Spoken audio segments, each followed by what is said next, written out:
What are capital receipts in the government budget? What are its examples or parts of the capital receipts? Capital receipts are those receipts which either increase the liabilities of the government, they increase, or decrease the assets of the government. Capital receipts either increase the liabilities or decrease the assets of the government. These are non-recurring. Non-recurring means not that every year government receives capital receipts. Capital receipts are of three.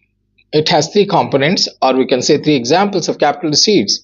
Number one is borrowings or loans. Borrowings or loans. The government can borrow loans from the general public. The government can also borrow loans from the Reserve Bank of India.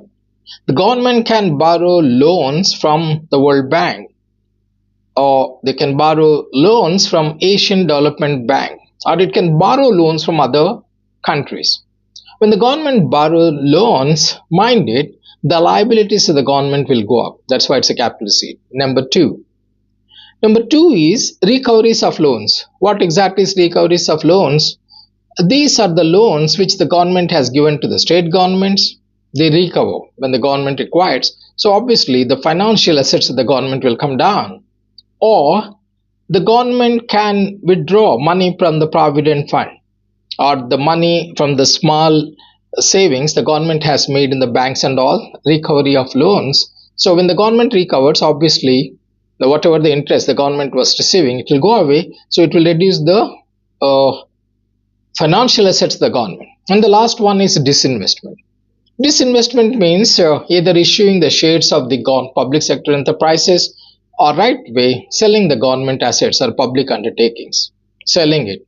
They can sell NTPC, they can sell NHPC, they can sell other PSUs, public sector enterprises, to get money. So obviously when the government disinvest or sells public sector undertakings or issues shares, the assets of the government will come down. So capital receipts either increase the liabilities when they borrow money from the public or World Bank or other governments, or the second one is disinvestment. When they disinvest public sector undertakings, assets will come down, or recovery of loans given to the state governments and all. So that is capital receipts, a part of the government budget.